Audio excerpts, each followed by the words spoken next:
네, 안녕하십니까. 전 세계에서 전기를 쓰는 모든 제품들을 소개해드리는 아톰전자TV의 아톰박사입니다. 네, 이번 시간에는요, 앞에 먼저 말씀드렸듯이, 이번에 삼성전자에서 새로 나온 갤럭시 20, 갤럭시 20 플러스, 갤럭시 20 울트라, 이렇게 세 모델을 비교해드리는 시간을 갖도록 하겠습니다.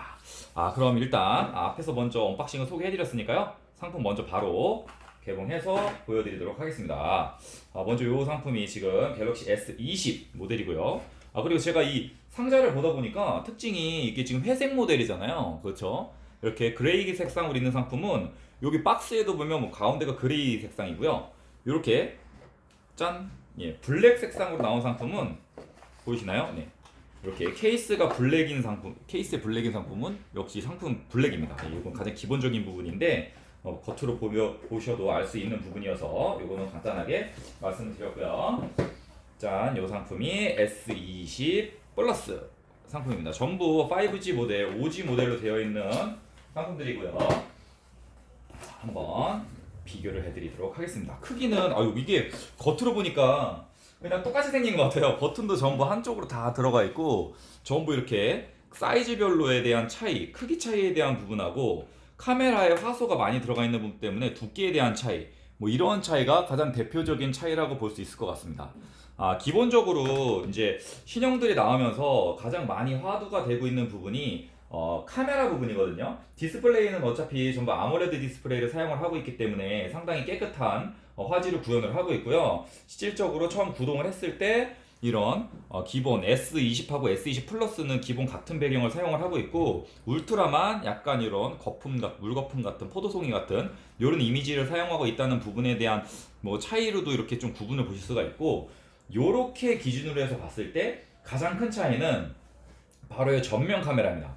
이게 그냥 육안으로 봐도 요 사이즈가 보이시나요? 지금 이걸 어떻게 보여드리죠? 예, 이거는 그냥 설명으로 드릴게요. 요 카메라 사이즈가 육안으로 봐도 차이가 없어요. 그냥 똑같아 보이는데 요 두 상품 S20하고 S20 플러스는 전면 카메라가 4천만 화소입니다. 4천만 화소 이미지 센서를 사용을 이 4천만 화소는 아니죠. 두 상품 1000만 화소, 1000만 화소. 예. 지금 울트라 모델이 4천만 화소를 사용을 하고 있고 두 카메라가 1000만 화소를 사용을 하고 있는데 이 부분이 특징 중에서 가장 많이 카메라를 쓰는 게 셀프 카메라를 가장 많이 촬영을 하잖아요. 이쪽 카메라도 뭐 상당히 좋기는 합니다. 근데 가장 많이 쓰는 카메라는 전면 카메라를 가장 많이 사용을 하죠. 셀프 카메라를 찍어야 되니까요. 그 셀피용으로 쓸 때 4천만 화소가 나오게 되는데 이 부분이 왜 좋다라고 말씀을 드리냐면 기존에 나왔던 뭐 이런 상품들 있죠. 예. 이 상품 같은 경우는 S10 플러스 모델입니다. 그리고 이 상품 같은 경우에는 노트 10 플러스 상품이고요. 그래서 이 상품들 같은 경우에 크기하고 비교를 해봐도 뭐 이런 외형이나 이런 데에서는 거의 차이가 없습니다. 근데 실질적으로 차이 나는 부분은 역시 카메라 부분이죠. 그래서 이 S10으로 나왔던 이 전작이죠. S20의 전작품이 S10 모델 같은 경우에도 기본적으로 카메라는 뭐 전면 카메라 1000만 화소, 후면 카메라는 뭐 1200에서 1600만 화소로 해서 거의 동일합니다. 그래서 이렇게도 거의 같은 구성으로 보셔도 되는데 이 모델에서 갑자기 카메라가 확 올라갔어요. 그 부분이 바로 전면 카메라 1000만 화소 그리고 후면 카메라 후면을 보셔도 벌써 딱 차이가 나시죠? 네, 기존 제품들 보면은 이렇게 가로로만 되어 있거나 아니면 이렇게 세로로 쬐끄맣게 되어 있는데 이번에 S20 시리즈로 나오면서 거의 이제 인덕션이라고도 얘기를 많이 하죠 요즘에요. 돌출되어 있는 상당히 많이 돌출되어 있죠. 이런 이미지 센서가 사이즈가 상당히 커지면서 F 값이라고 하는 렌즈 밝기 쪽으로 초점을 많이 맞췄다라는 부분을 볼 수가 있습니다. 그래서 이렇게까지는 기존하고 크게 차이가 없다라고 이렇게 크게 차이가 없다라고 보셔도 되고 울트라 모델로 가면서 렌즈 부분 그리고 카메라에 대한 부분을 이슈 많이 보강을 했다라는 부분으로 구분을 보셔도 될 것 같습니다. 그 차이점을 볼 수 있는 게 바로 전면 화소가 1000만 화소, 전면 카메라가 1000만 화소 그리고 후면 카메라 갑자기 뭐 깔리네요.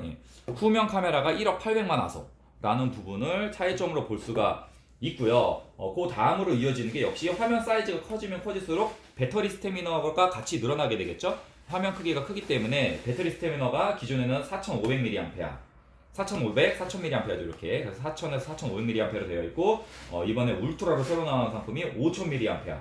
기존의 S10 같은 경우가 3400mAh 이렇게 나왔었어요. 그래서 실질적으로 이런 배터리 스태미너가 기존 3000대에서 4000대, 5000대까지 올라왔다. 그래서 상당히 배터리를 오래 쓸 수가 있다라는 부분을 특징으로도 볼 수가 있습니다. 그래서 다시 한번 간단하게 설명을 해드리면 이 새로 나온 상품들은 카메라에 많이 포커스가 맞춰져 있다라는 부분을 볼 수가 있고요. 그리고 카메라적인 부분에 있어서 배줌 얘기를 또 안 드릴 수가 없어요. 기존에 나왔던 상품들이 기본 배줌이 10배줌 이렇게 나왔었거든요. 근데 이번에 새로 나온 상품들은 기본 카메라에 대한 배줌이 전부 30배줌, 두 상품은 30배줌이고요. 지금 울트라 모델 같은 경우가 100배줌 해서 기본 렌즈 구조가 다르게 되어 있습니다. 이 부분은 자칫 오해하실 수가 있는 게 카메라 렌즈 여러 개를 이용을 해서 기본 촬영, 그리고 광각 촬영, 망원 촬영 이런 것들을 할 수 있는데 망원 촬영에 대한 부분만 100배줌이 되는 거고요. 기본 촬영을 할 때 기본 카메라로 확대를 하게 되면 확대되는 비율이 30배 이상 확대가 안 됩니다. 그런 부분이 있기 때문에 모든 카메라들이 100배줌이 되는 게 아니라 라는 부분도 참고하시면 될 것 같고요. 이 카메라에 대한 부분을 조금 더 공부를 하다 보니까 기본적으로 뭐 F 2.0, F 2.2, F 1.8 이런 식으로 해서 카메라 렌즈에 대한 밝기의 기준이 표시가 되어 있는 게 있어요. 그 부분을 간단하게 말씀을 드리면 DSLR 카메라나 미러리스 카메라를 살까? 아니면 요즘엔 100배줌도 되고 뭐 F 1.8까지 나오는 울트라 모델을 살까? 이런 부분에서 고민을 하고 계시는 부분이 있다 그러면 한 가지만 보시면 됩니다. 한 가지. 그 한 가지가 어떤 거냐면은 F 값으로 나오는 대문자 F죠. 소문자 F는 초점거리에 대한 부분 따로 나와 있고 배줌에 대한 부분으로 나와 있고 대문자 F는 밝기를 표현을 합니다. 이 밝기를 표현하는 게 대부분은 가변형이라 그래서 F1.8에서 F2.0 이런 식으로 수치를 좀 대역폭을 가변형을 좀 이렇게 늘려서 갖거나 그 얘기는 무슨 얘기냐 반대로 얘기하면 렌즈에 대해서 조리개가 움직이면서 빛이 들어오는 양을 조절을 해서 이미지를 마음대로 찍을 수 있다는 그 메리트가 있는 거예요. 근데 스펙표나 이 상품들 나오는 재원을 자세히 보시게 되면은 전부 F 값이 고정입니다. 예를 들어서 일반하고 뭐 광각하고 망원하고 이렇게 렌즈가 세 개로 나뉘게 되는데 일반적으로 나오는 이 울트라 모델 기준으로요. 기본 렌즈가 F1.8 좀 밝은 편이죠. 빛을 많이 받아들이는 겁니다. 숫자가 낮을수록 빛을 많이 받아들이는 거예요. 그리고 광각 렌즈 같은 경우는 2.2, 망원 렌즈 같은 경우에는 심지어 3.5예요. 3.5면은 일반적으로 DSLR 카메라나 미러리스 카메라 쓰시는 분들은 절대 선택하지 않는 렌즈이거나 아니면 망원 렌즈 중에서 고배율 망원 렌즈를 사용을 할 때 고배율로 최고 땡기면 뭐 4점대까지 나오고 하면서 많이 어두워지는 반대로 말씀드리면 망원 렌즈를 이용을 해서 실내 촬영이나 야간 촬영을 할 경우에는 빛의 양이 많이 줄어들어서 원하는 이미지를 찍을 수 없다는 부분도 있어요. 그래서 혹시 만약에 DSLR 카메라나 미러리스 카메라를 구입하시기를 고민하시는 분 중에서 이거면 다 되지 않을까? 되기는 되지만 많이 어둡게 촬영이 될 수 있다라는 부분을 꼭 참고하시면 될 것 같습니다.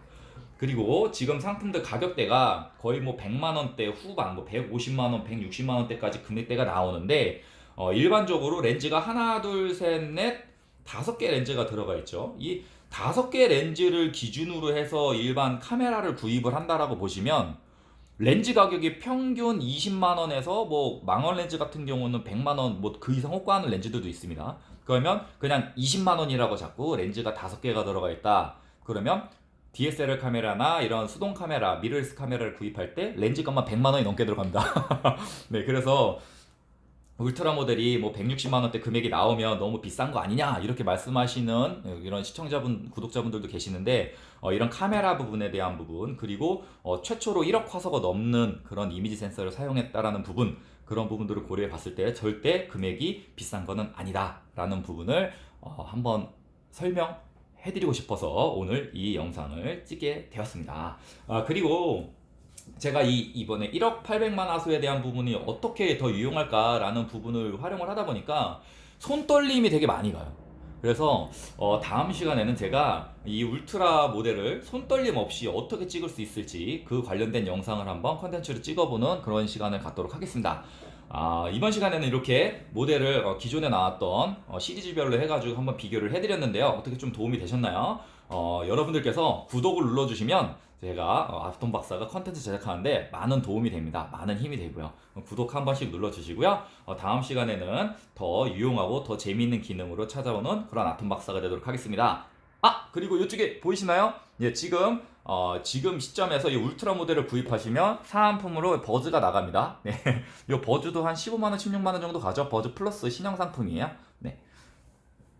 그러면 다음 시간에도 더 좋은 상품으로 찾아오는 아톰 박사가 되도록 하겠습니다. 다음 시간에 다시 만나요. 짜발!